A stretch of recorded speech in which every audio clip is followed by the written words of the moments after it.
건강한 삶을 위한 우리 집 주치 TBC 클리닉 건강 365입니다. 제가 벌써 결혼 12년 차에 접어들었는데요. 우와. 12년간 날개를 단 우리 천사와 함께 생활을 하고 있는데 우리 아내가 날개를 떼는 날이 있어요. 아이고야. 갑자기 아이에게 막 소리를 지르거든요. 제가 달력을 보면 꼭 한 달에 한 번 돌아오는 마법의 기간이더라고요. 아, 사실 저도 그 마법 기간 전후로 정말 아주 왕성한 식욕이 돋을 때가 있습니다. 저녁 먹고 나서 뭔가 좀 허전해가지고 초콜릿을 한 움큼씩 먹고 나면요. 네. 꼭 하루 이틀 뒤에 마법이 시작이 되더라고요. 이렇게 매달 인체의 신비를 느끼고 있는데 사실 주변에도 생리통이나 PMS 증후군으로 힘들어하는 친구들이 많이들 있습니다. 이게 심하면 뭐 단순히 아프고 컨디션이 떨어진다 이런 정도가 아니라 어떠한 질환일 수가 있다고 해요. 그렇습니다. 자궁내막증이라고 한 번쯤은 들어보셨을 것 같은데요. 가임기 여성 10명 중 한두 명이 겪고 있고요. 최근 통계를 보니까 5년간 48% 이상 환자가 늘어났다고 해요. 네. 특히 난임과도 밀접한 관련이 있기 때문에 정확한 진단, 치료가 중요합니다. 그렇습니다. 매달 극심한 생리통으로 고생하고 있는 분들 계시다면요. 오늘 채널 고정해보시면 좋겠습니다. 오늘의 주치 포항성모병원 산부인과 홍대기 과장과 함께합니다. 과장님 어서 오세요. 어서 오세요. 안녕하십니까. 포항성모병원 산부인과 홍대기라고 합니다. 예. 여성들이 매달마다 이 마법의 좀 고통을 겪고 있거든요, 네. 과장님. 저도 또 아내가 있기 때문에 제가 잘은 몰라도 또 오늘 과장님 통해서 잘 알아두면은 아내를 더 잘 이해할 수 있을 것 같거든요. 그렇죠. 오늘 주제가 자궁내막증입니다. 어떤 질환인가요? 자궁내막증은 자궁내막 조직이 어떠한 원인에 의해서 자궁내막에 존재하지 않고 자궁내막을 벗어나서 난소나 복막, 자궁 쪽에 이상스럽게 자라는 그 질환을 자궁내막증이라 합니다. 네. 앞서 저희가 앞에서도요. 가임기 여성 10명 중에 한두 명은 이 자궁내막증을 겪고 있고 환자 수도 늘고 있다 이렇게 설명을 드렸는데요. 외래에서 지금 환자들을 보시면서 정말 최근 수년간 환자들이 늘어나고 있는지 또 실제로 유병률은 어느 정도인지도 궁금합니다. 최근에 자궁내막증 환자들이 많이 늘어나고 있습니다. 네. 그 원인은 현재 자궁내막증의 원인이 여러 가지가 있지만은 환경 호르몬 등의 어떤 사회적인 요인도 원인이 되고 있고 또한 옛날에는 생리통이나 월경량이 많으면 그냥 생리가 심하다는 그런 이유로 병원을 잘 찾지 않았는데 최근에는 그 병원을 찾게 됨으로써 진단율이 상당히 높아지게 되어 있습니다. 그러니까 사회적인 진단 원인이 많이 밝혀졌고 또한 검진을 많이 함으로써 자궁내막증에 대한 진단율이 훨씬 높아지게 되어 있습니다. 그 내막을 자세히 알려면 일단은 병원을 주기적으로 가는 게 네. 맞겠다는 생각이 드네요. 과장님 말씀하신 대로 이게 생리통이 극심한 경우가 많기 때문에 삶의 질이 떨어진다고 호소하는 분들이 굉장히 많거든요. 예, 맞습니다. 원인을 어디서 찾아야 될까요? 자궁내막증의 원인은 여러 가지가 있습니다. 아직까지 자궁내막증의 원인을 한 가지로 말하기는 힘든 상황입니다. 가장 많이 제시되고 있는 원인이 여성분들이 생리를 할 때 그 네. 생리혈이 나팔관을 통해서 역류되기 때문에 그게 복강내로 들어가고 이런 역류설이 가장 큰 원인이지만은 최근에는 환경 호르몬 또한 유전적 요인 여러 가지 원인이 있기 때문에 한 가지로 말하기는 곤란한 상황입니다. 네, 알겠습니다. 그러면 자궁내막증이 있다면 이제 극심한 생리통도 있지만 이 외에 구체적으로 또 어떤 증상들이 있을까요? 가장 흔한 증상으로는 심한 생리통이 있고 그리고 과도한 월경량이 있을 수 있지만은 네. 이게 심하게 되면 저희가 연관통이라 하는 통증이 있습니다. 연관통이요? 예, 연관통이라 해갖고 자궁내막증의 직접적인 증상은 아니지만 이게 심해짐으로써 만성 통증 증후군과 비슷한 증상을 발생시킵니다. 예를 네. 들면 생리 때 허리 통증이 있거나 배변통이 있거나 배뇨곤란이 있거나 또는 하지 쪽에 아픈 디스크와 같은 증상을 나타내는 경우가 있습니다. 이런 네. 경우는 이 자궁내막증이 만성 통증 증후군으로 전환되었다고 보실 수 있습니다.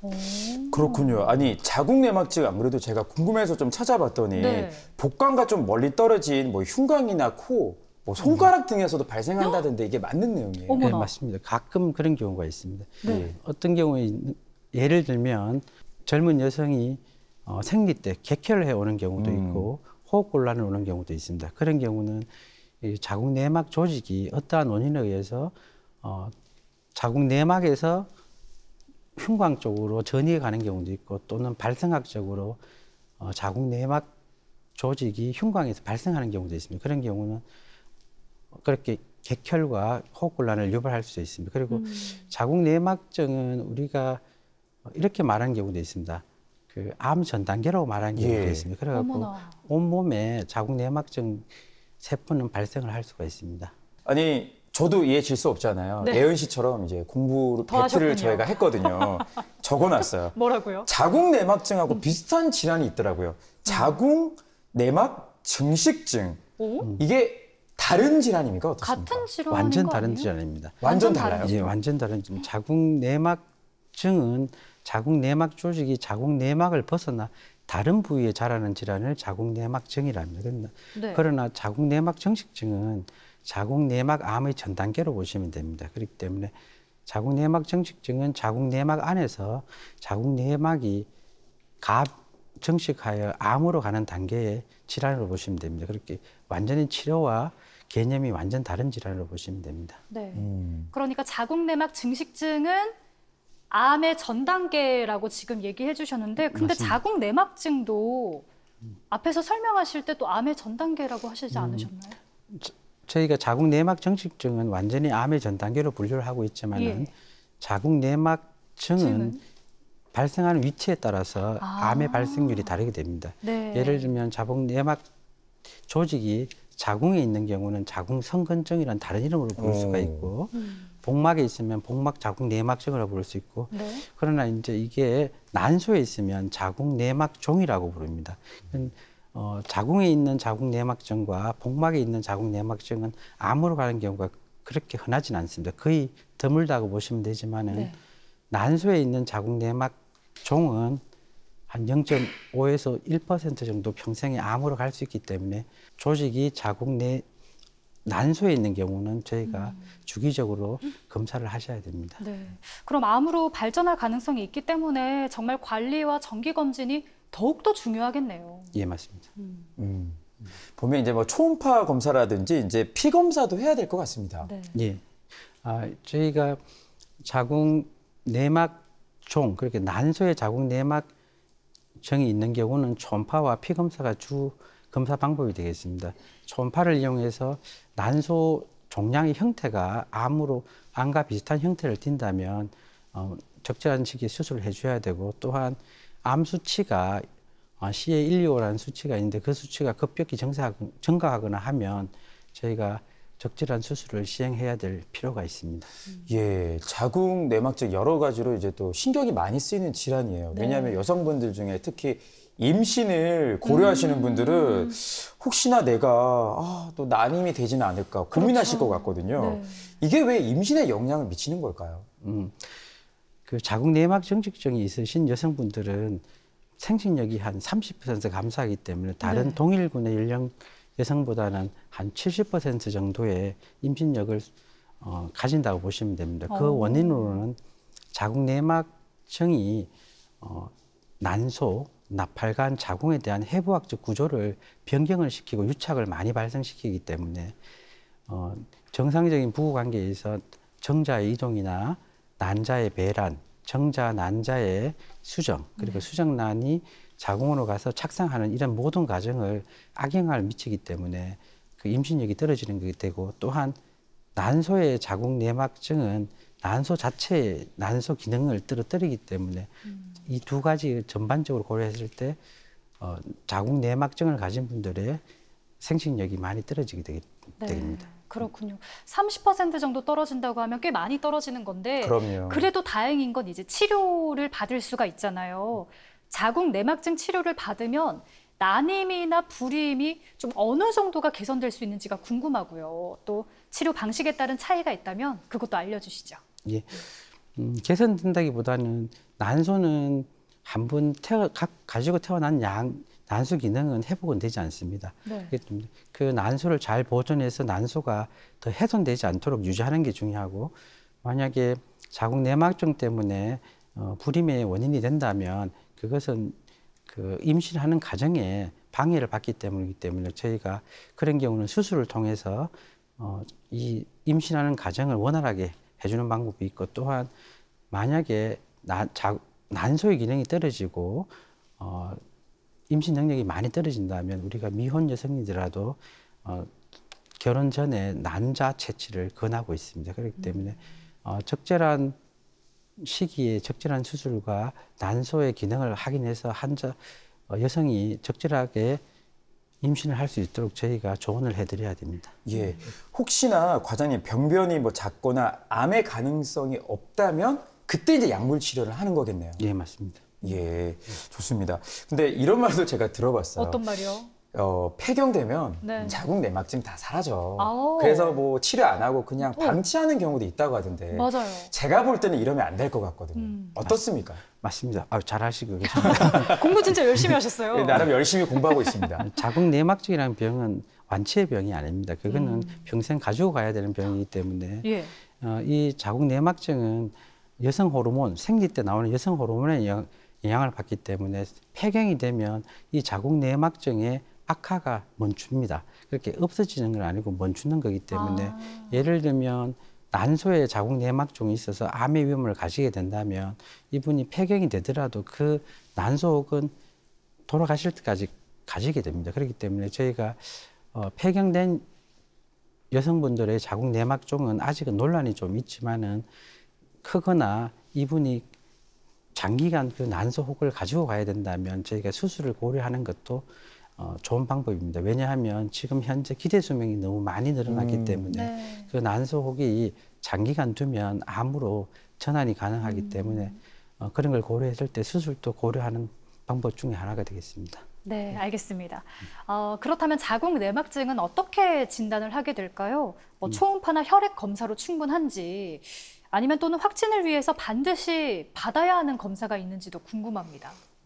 얼마 전까지는 저희가 복강경을 이용한 조직 검사가 확진 방법이었는데 최근에는 그 확진 방법이 바뀌었습니다. 초음파나 MRI로도 진단이 된다고 저희가 지금 현재 바뀐 상태고 오, 네.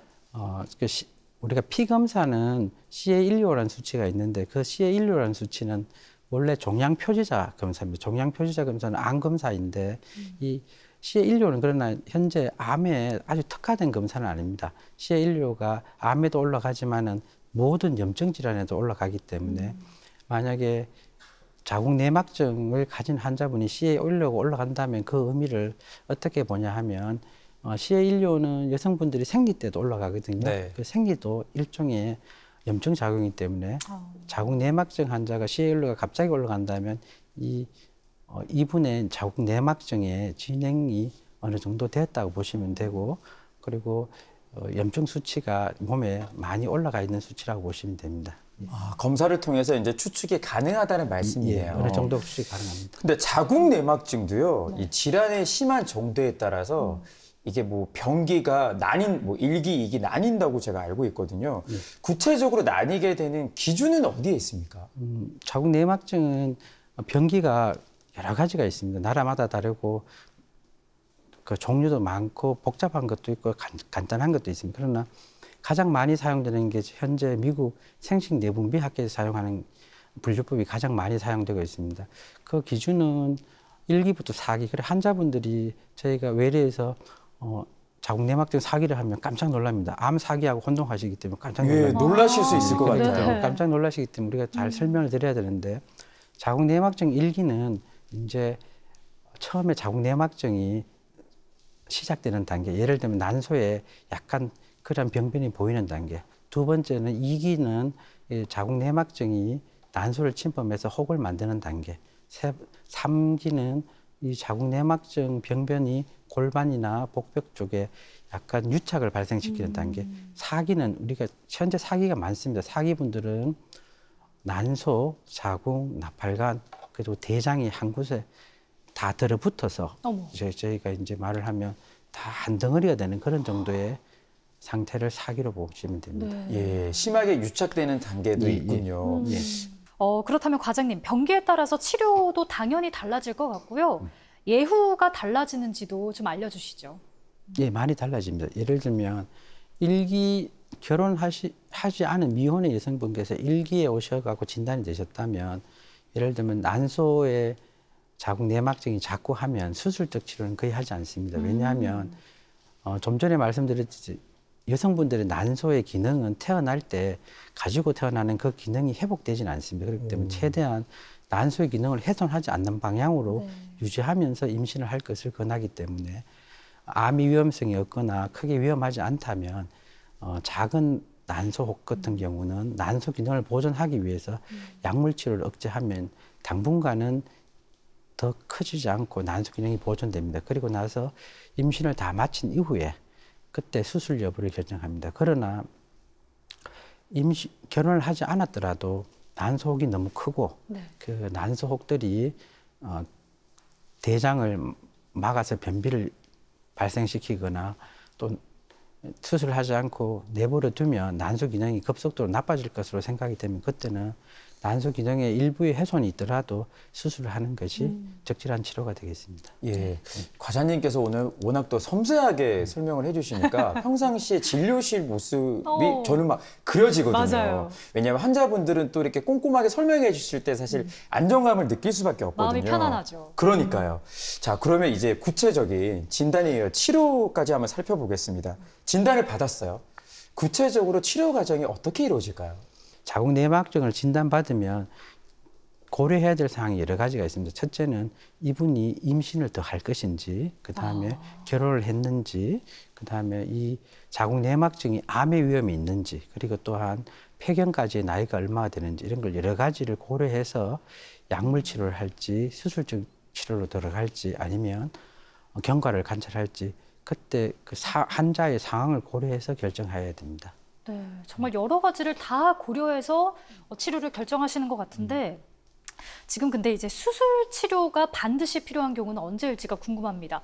치료 지침, 또 환자의 개별 상황을 어떻게 좀 고려를 하실까요? 수술적 치료에 대한 논란은 좀 있습니다. 그러나 대체적으로 공감하는 치료 지침은 첫째, 자궁 내막종이 클 때, 두 번째는 암의 가능성이 있을 때, 네. 세 번째는 이 자궁 내막증이 대장이나 장기를 막아서 우리가 막힘 증상을 유발할 때, 예를 들면 변비가 심하다든가 아니면 소변 볼 때 어려운 증상이 있다거나 아니면 요관을 막아서 콩팥이 붓는다든가 이런 막힘 증상이 있으면 이런 경우 중에 세 가지 중에 하나라도 있으면 수술을 시행하게 되겠습니다. 네. 예.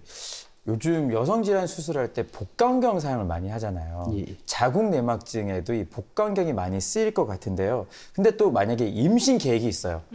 이럴 때는 수술의 방향이 달라지지 않을까 네. 추측을 한번 해봤어요. 궁금하네요. 현재는 자궁 내막적 수술의 대부분은 복강경으로 이루어진다고 보시면 됩니다. 네. 그러나 유착이 너무 심해서 복강경으로 저희가 다 수술을 못하는 경우는 간혹 개복 수술이 진행됩니다. 그리고 복강경 수술을 하나, 개복 수술을 하나, 임신에 대한 영향력은 거의 비슷하다고 보시면 될 것 같습니다. 네. 근데 또 이제 복강경 수술이 절개가 적다 보니까 또 이런 장점이 있잖아요. 이외에 복강경 수술의 장점 짚어주시면 좋겠고요. 이게 어렵다면 이제 개복밖에 답이 없는 거겠죠. 예. 대부분 수술은 복강경으로 다 가능히 합니다. 그렇지만은 무리하게 복강경으로 할 수 없는 부분을 해서는 안 되기 때문에 간혹 아주 흔하지 않은 경우에 개복을 시행하는 경우는 있는데 대부분 복강경이 기본적인 수술 방식이라고 생각하시면 됩니다. 네. 그렇군요. 요즘에 또 각광받고 있는 수술이 이제 로봇 수술이잖아요. 로봇 수술. 정말 많이 쓰이고 있더라고요. 그렇죠. 기존의 수술 방법과 비교했을 때도 여러 강점들이 많을 것 같은데요. 자궁 내막증 치료에는 어떻게 활용이 되고 있는지도 궁금해요. 네. 로봇 수술은 최근에 산부인과 수술에서 아주 각광을 받는 수술입니다. 그리고 로봇 수술 방법도 다공 로봇이 있고 단일공 로봇이 있는데 최근에는 여건이 환자가 된다면 대부분의 수술은 단일공 로봇 수술로 전환이 되는 추세라고 보시면 됩니다. 로봇 수술은 복강경보다는 제 개인적인 생각으로는 자궁 내막증 수술에 유리한 점이 많습니다. 예를 들면 자궁 내막증의 유착 부분의 접근성이 강하고 그리고 손떨림이 적고 해상도가 선명하기 때문에 최근에는 복강경 수술이 로봇 수술로 많이 대처되는 경향이 있습니다. 네. 수술할 때 보니까 이제 영상 모니터 같은 걸 보고 이제 조정을 하시더라고요. 예. 로봇과 복강경이 시스템은 같은 시스템으로 보시면 됩니다. 그러나 로봇 수술은 복강경과 로봇을 장점을 모두 사용할 수 있는 시스템이고 복강경은 복강경만의 장점을 사용할 수 있는 시스템으로 생각하시면 되겠습니다. 네. 과장님, 앞에서 자궁 내막증의 치료의 목적이 완치는 아니라고 이야기를 해주셨어요. 맞습니다. 그러면 수술 후에 재발률은 어느 정도인지가 궁금합니다. 좋은 질문 하셨습니다. 네. 이건 아주 좋은 질문인데 원고에 적혀 있었습니다. 적혀 있었지만 제 진심이 들어가 있었어요. 자궁 내막증은 대부분 재발한다고 보시면 됩니다. 평생에 한 번은 자궁 내막증이 수술 후에 네. 현재 나온 논문이나 문헌을 고찰해 보면 치료를 하지 않을 때는 5년 재발률이 한 50% 정도 됩니다. 그리고 절반이요? 약물 치료를 적절히 하시면 5%로 낫게 되는데 그러나 우리 환자분들이 저희한테 묻습니다. 이게 재발을 할까요? 안 할까요? 그렇게 환자들한테 저희가 이렇게 말씀드립니다. 이게 눈에 띄게 재발을 안 할 수도 있지만은 자궁 내막증을 다 완치시킬 수는 없다. 이 병은 자체가 병태 생리학적으로 완치의 개념이 아닌 질환이기 때문에 언젠가는 재발할 가능성이 있다고 생각을 하시고 생활하시는 게 맞을 거라고 그래 말씀을 드립니다. 네, 뭐 완치가 안 된다고 해서 우울해하시기보다는 꾸준히 전문의와도 상의하시고 치료를 이어나가는 게 이제 맞는 질환이네요. 맞아요. 네, 맞습니다. 그 자궁 내막증도요, 다른 여성 질환처럼 뭐 호르몬 제제 같은 약물 치료도 이제 하는데 만약에 자궁 내막증 초기 단계라면 그래도 약물 치료를 받으면은 많이 호전되리라 기대하지 않으실까 싶어요. 호전이 됩니다. 예. 네, 호전이 되고 자궁 내막증은 현재 치료 지침은 아주 초기일 때는 경과를 봐도 되지만 대부분의 경우는 약물 치료와 수술 치료를 병행하는 것을 권하고 있습니다. 약물 치료는 좀 전에 말씀드렸듯이 임신을 원하는 분이 아직 수술할 시기가 아니라면 약물로 조절해서 아기를 놓기 전까지는 약물로 치료하는 것이 지금 현재의 기본 치료 지침입니다. 그리고 아기를 놓은 다음에 아기를 출산을 다 마친 다음에 수술 여부를 결정하시면 되고 또한 수술을 하시는 분도 수술 이후에 재발률과 난소의 기능이 나빠질 수 있기 때문에 수술 이후에도 호르몬 치료를 가능한 할 것을 권하고 있습니다. 예. 네. 그런데 이 여성 질환에 있어서 호르몬 치료를 하면 부작용이 심할 수 있다. 제가 이런 이야기를 들었거든요. 이게 안전한지 뭐 혹여나 다른 치료로 바꾸거나 그럴 수는 없을까요? 아주 안전합니다. 아주 안전해요? 네. 다행입니다. 환자분들이 인터넷이나 예. 이런 걸 보고 걱정을 많이 하시는 분이 있는데 이 호르몬 시중에 현재 판매되고 있는 호르몬은 안전성이 확보된 호르몬들입니다. 그리고 부작용이 각각의 약에 조금씩은 있을 수 있습니다. 그러나 그 부작용이 위험한 부작용은 거의 없기 때문에 네. 호르몬에 대한 너무 과도한 걱정을 하실 필요는 없습니다. 그리고 설령 어떤 호르몬을 복용하시고 그게 조금의 부작용에 유발하면 다른 대체할 수 있는 호르몬이 많기 때문에 가능하면 본인에 맞는 호르몬을 찾아서 치료하시는 것을 적극적으로 권장해 드립니다. 네. 사실 제 지인도 얼마 전에 자궁 내막증 수술을 받고 지금 거의 이렇게 몸조리를 잘 하고 있는데요. 그러다 보니까 더욱더 집중을 하면서 들었습니다. 혹시나 치료 과정에서 환자들이 일상생활에서 주의해야 할 점이 있다면 어떤 것이 있는지 짚어주시죠. 자궁 내막증을 진단받으시면 너무 걱정하실 필요는 없을 것 같습니다. 그리고 주위에 검증되지 않은 정보를 듣고 걱정하시는 것은 크게 좋은 습관이 아닌 것 같습니다. 우선에 체계적으로 자궁 내막증에 대한 정보를 확인하시고 약물 치료와 수술적 치료가 필요하다는 것을 인지하셔야 될 것 같습니다. 그리고 또한 자궁 내막증의 증상이 딱 생리통과 골반통만 있는 것이 아니기 때문에 만약에 다른 하복부 통증이 있을 때 이것을 자궁 내막증을 진단받은 이후에 모든 통증을 자궁 내막증 통증으로 연관지어지지는 말아야 될 것입니다. 왜냐하면 골반통이나 다른 통증도 다른 원인이 많기 때문에 자궁 내막증 통증은 다른 원인이 없다는 걸 제외하고 우리가 자궁 내막증 통증이라는 걸 확인한 다음에 치료를 하셔야 하기 때문에 혹시나 다른 질환이 있는가도 한번 확인을 하셔야 됩니다. 그리고 또한